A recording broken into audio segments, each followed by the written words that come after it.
my eyebrows. If y'all knew how bad my eyebrows used to look. No, no, no, no.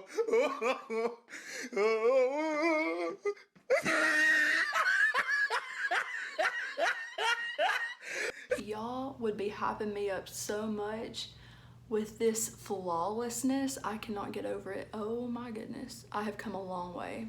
Hey y'all, my name's Emily. I'm a Christian, and today I am going to talk about the good, the bad, and the ugly of antidepressants, more specifically Zoloft or Sertraline. So I'm just editing this and I realized that I didn't really get into the good side effects of Zoloft, but in my last video I did. So I'll link that down below as well, and you can just pretend that I talked about good things in this video. Okay, bye! Like always, I'm going to start us off with a Bible verse, and this one is from Psalms. Just kidding, it's from Proverbs. It's Proverbs 17 and verse 22, and it says, "A happy heart is like good medicine, but a broken spirit drains your strength." I found an article on womenshealth.com. Don't click off, boys, because these apply to you too. But the article is called 8 Zoloft Side Effects That You Should Know About. And I'm gonna link it down below so y'all can go read it after this, just in case I don't cover something that it might dive deeper into. I think one of the most common side effects with any antidepressant is changes in appetite and weight loss or weight gain. I didn't experience any weight loss or weight gain, but my appetite did change a little bit. Like I would go days without wanting to eat anything, and then some days I would just want to eat everything I saw. If I saw a commercial for a cheeseburger, I would want to go get that cheeseburger right then. But that didn't cause any drastic changes to my weight or anything like that. So I guess that was just kind of how the medicine was affecting my brain in the beginning, because I mean, your body's getting hit with this crazy new drug and it's like, what the crap am I supposed to be doing with this? Basically, it's just your body getting used to it, and it might get confused in the beginning, but eventually my experience was that it kind of evened itself out, and I don't really struggle with that so much anymore. Another side effect might be GI symptoms or your intestines might go a little whack, basically. So around the same time that I started taking the medicine, I also, a month or so before, I had the flu, and turns out the flu can actually trigger autoimmune diseases. So that is what happened to me when I got the flu. I mean, you know, when you have the flu, like your stomach's messed up a lot of the time. So that happened to me, but then after I got better, it didn't stop. And even after I got on my medicine, like the medicine, it had an initial effect on my digestion,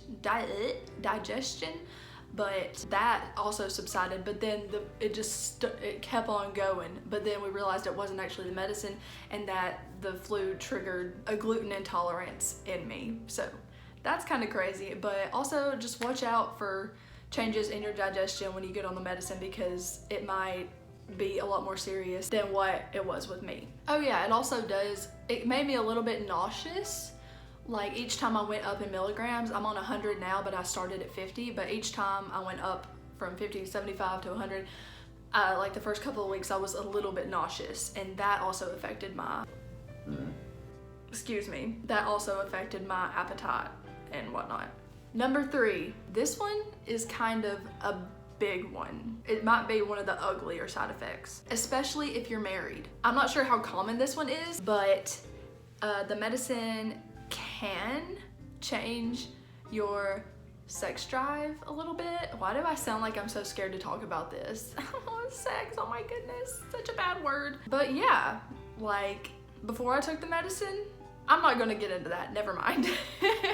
I don't know if it's just what aging has done to me. Like, I'm just not really in the mood to do stuff like that most of the time. I don't know why. Come to think of it, it might actually be the medicine. So watch out for that, especially if you are married, or, I mean, if you're gonna do that before you're married, then at least be careful about it. But if you're gonna take an antidepressant, just know that that might be the cause of your low sex drive. Moving on, number 4 is a symptom that some people have that I don't think I have, but some people experience increased anxiety, and for me, that should be the opposite of what is happening, because that's why my doctor prescribed it to me, was to help with my anxiety. Apparently, it just makes you feel kind of restless and like you have to be moving all the time, like maybe like you have ADHD or something. I actually do have ADHD, and it doesn't make me feel more rambunctious. So yeah, you might experience that, but I don't personally. Number 5 is mood or behavior changes.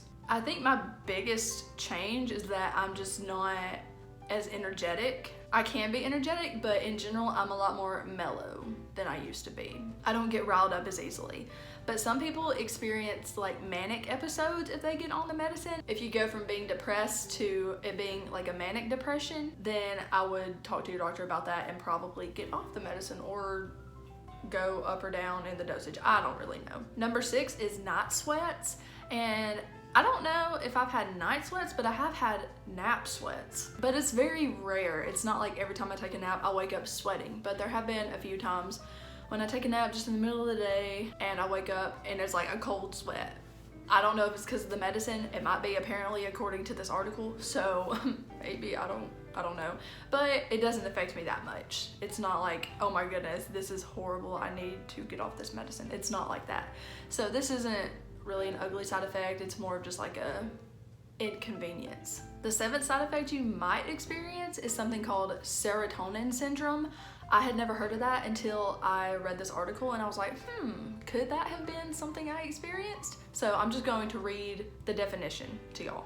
What I'm gathering from this is that it's just something that happens to you when your body produces too much serotonin from the medicine. It can affect your blood pressure, it can cause severe GI symptoms. Watch out for those intestines. It can lead to confusion, fevers, and in serious cases, it can cause seizures. So maybe if you're epileptic, like really watch out for those kinds of things. It says these symptoms are more common in people who are on multiple medications. So if you're like me and you just take an allergy medicine and the antidepressant once a day, then it might not affect you that much. But if you're one of those people that have to take different types of medications for several different things, then just be aware that this could be something that you'll experience. It says the treatment for that is to just stop taking the medicine. So that's the best thing you could do for yourself if that's one of your side effects. The last side effect is trouble sleeping. So this really didn't affect me except for in the very beginning, where I took the medicine in the morning at first, because I used to wake up like real early and get my day started, but now I don't really have a reason to. Anyways, I would take it in the morning so that during the day it wouldn't affect me, obviously, because I'm not trying to sleep during the day. But then I remember switching to taking it at night, and I would be up like all night and I could not fall asleep. And I was like, well, there's that. Oh my goodness, this is another thing about the trouble sleeping. It's while you're asleep, actually, you might have crazy vivid dreams. But I have these recurring dreams.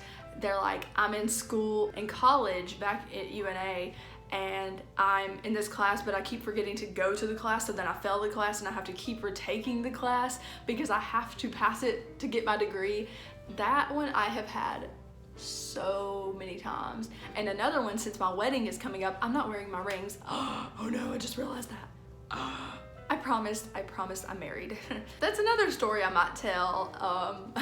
I got married in April, but we're gonna have our wedding on August 1st. So back to the dreams. Another dream I had a lot, it pertains to the wedding, is that it was time for the wedding, but I didn't have my hair done, I didn't have my makeup done, my dress was still getting alterations, and it was just a mess. And I've had that dream several times. But then I texted my wedding coordinator, I was like, please get me a consultation to like a test trial of my hair and makeup, just so I can know that everything's gonna be okay and that these dreams hopefully stop. And I used to not have dreams like that. Not until I started taking the medicine. I would have dreams, but they weren't like they are now. In the past year, the dreams have been so insane.